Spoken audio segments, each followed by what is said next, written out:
Gemini inner critic. Why your mind attacks you. And how to finally find inner peace. Gemini, even when everything around you is quiet, your mind is rarely at rest. There is a voice inside that narrates, evaluates, corrects, and replays. It comments on what you said 5 minutes ago, what you should have done differently, what you might say next time. It tells you to be better, faster, clearer, more impressive. And the strange thing is, you often mistake this voice for you. But here is the truth most people never name. That voice is not wisdom, it is vigilance. You did not wake up one day and decide to be hard on yourself. This inner critic was built over time, slowly, almost invisibly, as a way to stay safe in a world that felt unpredictable. It learned to scan for errors before others could point them out. It learned to question your worth before anyone else had the chance. And because it speaks in your own language, with your own intelligence, you began to believe it was telling the truth. But Gemini, if your mind is constantly attacking you, it is not because you are failing. It is because part of you believes that peace is dangerous, that if you relax your self-monitoring even for a moment, something will collapse. This video is not here to silence your mind. It is here to reveal what that voice is actually trying to protect, and how listening differently can finally bring you the peace you've been chasing. Gate 1. Analyzing the core burden, where the inner critic was born. Your inner critic did not come from nowhere. It formed in environments where approval was conditional, where expectations shifted without explanation, or where mistakes felt costly emotionally or relationally. Gemini, you learned early that being aware, clever, and self-correcting was safer than being spontaneous or uncertain. So you became your own observer. You watched yourself closely. You learned to anticipate reactions. You replayed conversations in your head to refine them. Over time, this self-awareness hardened into self-surveillance. The line between reflection and judgment blurred. What began as a survival strategy slowly turned into a permanent mental posture. The core burden you carry is not self-doubt, it is hyper-responsibility. A belief that you must constantly manage yourself to be acceptable. That if you are not improving, you are regressing. That rest is laziness, silence is wasted time, and mistakes are evidence of personal failure. This is why your inner critic is relentless. It believes its job is never done. For Gemini, the mind is both the gift and the battlefield. Your intelligence allows you to see patterns, possibilities, and consequences quickly, but it also means you see every flaw in high definition. You don't just notice what went wrong, you build entire narratives around it. And because your sign is ruled by Mercury, the planet of thought and language, your critic is especially persuasive. It sounds logical, reasonable, even helpful. But notice how it speaks to you. Is it kind? Is it patient? Or is it sharp, urgent, and unforgiving? The critic says it wants to help you succeed, but its methods keep you tense, restless, and perpetually unsatisfied. It does not celebrate growth, it moves the goalposts. It does not allow completion, it demands optimization. And beneath all of this is a quiet fear. If I stop criticizing myself, I will lose control. Gemini, this fear is not irrational. It comes from a time when control felt necessary for emotional safety. But what once protected you is now exhausting you. The critic no longer keeps you safe, it keeps you small, alert, and disconnected from peace. Understanding this is not about blaming the past. It is about recognizing that the voice in your head is not your enemy. It is a tired guardian that never learned when to rest. And rest, for you, will not come from arguing with that voice, but from understanding it deeply enough that it no longer needs to shout. Gate 2. When awareness becomes self-attack, Gemini, the shadow of your intelligence is not ignorance, it is cruelty turned inward. Not loud cruelty, not obvious self-hatred, but a quiet, constant pressure to be better than you are allowed to be in this moment. Your inner critic does not scream. It comments. It questions. It subtly undermines every achievement by pointing out what could have been done more cleanly, more clearly, more perfectly. And because this voice uses logic, you trust it. This is the inner mirror where things become uncomfortable. Because the critic often disguises itself as honesty. It says, I'm just being realistic. I'm just holding myself accountable. If I don't push myself, no one will. But Gemini, honesty without compassion is not truth, it is fear wearing intelligence. Your shadow appears when self-awareness crosses the line into self-attack. when noticing becomes judging, when reflection becomes interrogation. You replay conversations not to understand, but to punish yourself for every pause, every word, every imagined mistake. You compare yourself constantly, not because you admire others, but because comparison gives your critic new evidence to use against you. And here is the hardest part to admit: there is a strange comfort in this voice. The critic feels familiar, predictable. It gives structure to your inner world. If it is attacking you, at least you know where you stand. Silence, on the other hand, feels empty, unstructured, slightly terrifying, because without the commentary, you are left with sensation, and sensation cannot be controlled through thought. This is why your inner critic grows louder when you slow down. During rest, during success, during moments when nothing is wrong, the mind panics when it no longer has a problem to solve, so it creates one you. The shadow also shows up in how you relate to others. You may be gentle, understanding, and patient with people you love, yet merciless with yourself. You excuse others for being human but deny yourself the same permission. Somewhere deep inside, you learned that love and acceptance were earned through performance, not presence. This creates a painful split.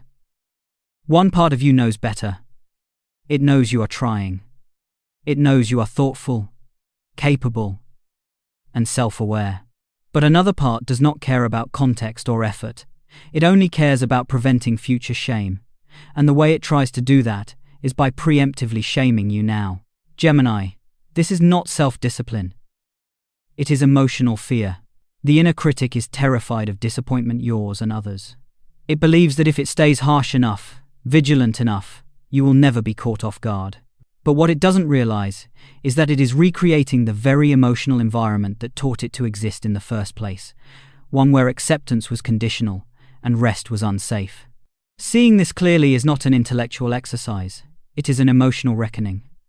When you notice how often you speak to yourself in ways you would never speak to someone you love, something begins to soften.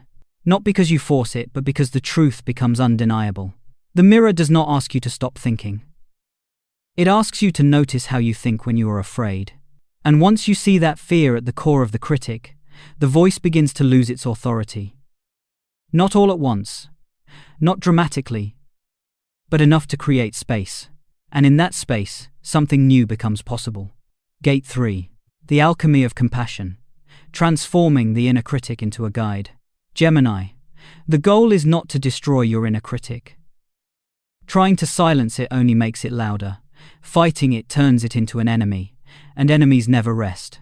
True alchemy begins when you stop asking, "How do I get rid of this voice?" and start asking, "What is this voice afraid would happen if it stopped speaking?" Your inner critic is not cruel by nature, it is anxious. It believes that if it loosens its grip, you will be rejected, embarrassed, or left behind. It learned long ago that vigilance equals safety. So when you try to shut it down, it panics. And panic speaks harshly. Compassion does something different. It disarms without confrontation. The first act of alchemy is separation. Not separation in the sense of rejection, but distinction.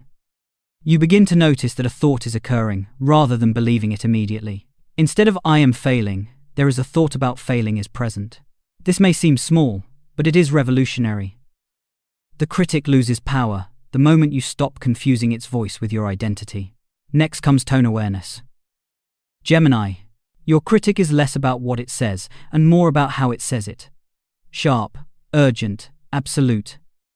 Compassion does not argue with the content, it addresses the tone. When you notice harshness, you gently respond internally. "I hear that you're trying to protect me, but you don't need to scare me to do it." This is not positive thinking. It is emotional regulation. Another layer of alchemy is slowing the internal dialogue. Your mind moves fast. The critic thrives in speed. When you slow your breath even slightly, the mind follows.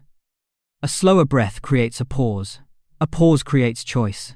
And in that choice, you are no longer reacting automatically to every thought. Gemini. Compassion also means allowing imperfection without immediate correction. Letting a sentence be awkward. Letting a task be unfinished. Letting a feeling be messy. Each time you resist the urge to self-correct instantly, you teach your nervous system that nothing catastrophic happens when you are not optimizing yourself. Over time, the critic begins to change. It softens.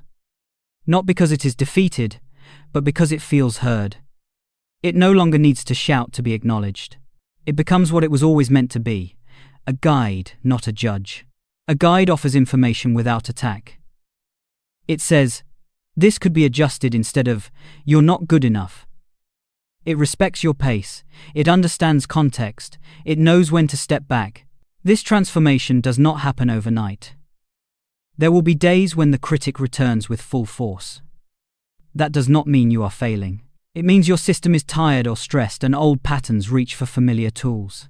Compassion meets those moments without disappointment. The deepest alchemy happens when you realize this. Peace does not come from having better thoughts. It comes from having a safer relationship with the thoughts you already have. And when your inner world feels safer, the critic no longer needs to patrol every corner of your mind. Gate 4. Practical presence. Calming the inner critic in daily life. Gemini. The inner critic does not disappear in moments of insight. It softens in moments of practice. Gate 4 is where compassion becomes embodied, where awareness turns into a new way of living with your mind rather than against it. This is not about controlling your thoughts. It is about changing your relationship with them, moment by moment. The most powerful practice for you is naming without believing. When a critical thought arises, you do not argue with it or analyze it. You simply name it. That's the critic.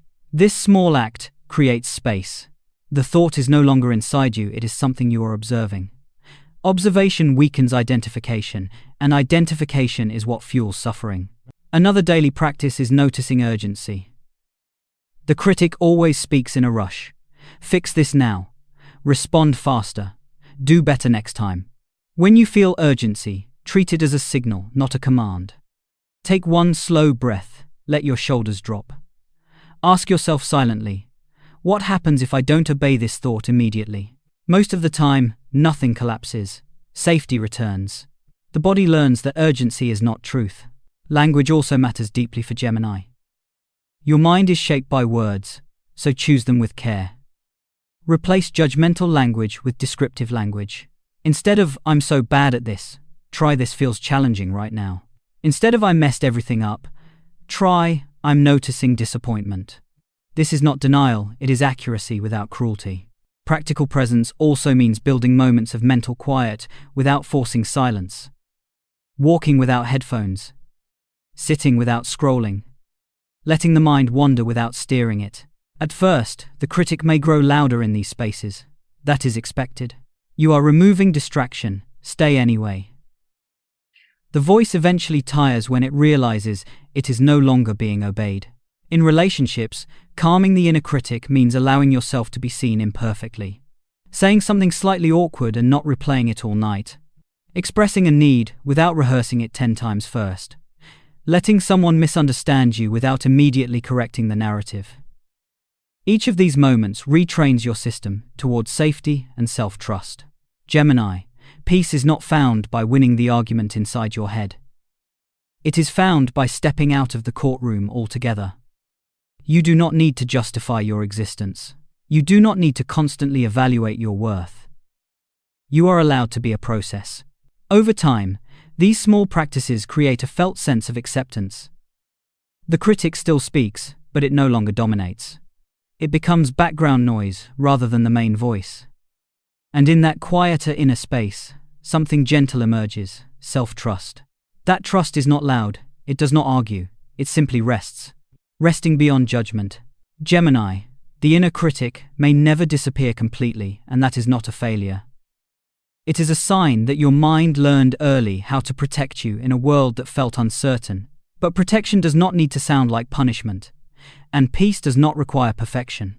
What changes is not the presence of the voice, but your relationship to it.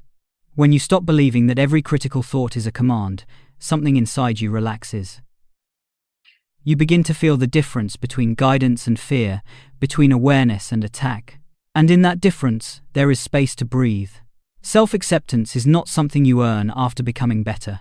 It is something you allow while you are becoming. It does not mean you stop growing, it means you stop hurting yourself in the name of growth. Gemini, you were never meant to live in constant evaluation. Your mind was meant to explore, to connect. To create meaning, not to sit in judgment over your own worth. The voice that criticizes you is tired. It has been working for a long time, and it does not need to be fought or silenced. It needs to be met with the one thing it never learned how to give: gentleness. So as this video ends, do not ask yourself what you need to fix. Ask yourself something quieter and far more important. What happens when I let myself be enough for this moment? Notice what arises when you stop correcting and start listening. If this message resonated with you not as advice, but as recognition, then you are already doing the work. Let the mind rest. Let the body soften. Let peace be something you return to, not something you chase.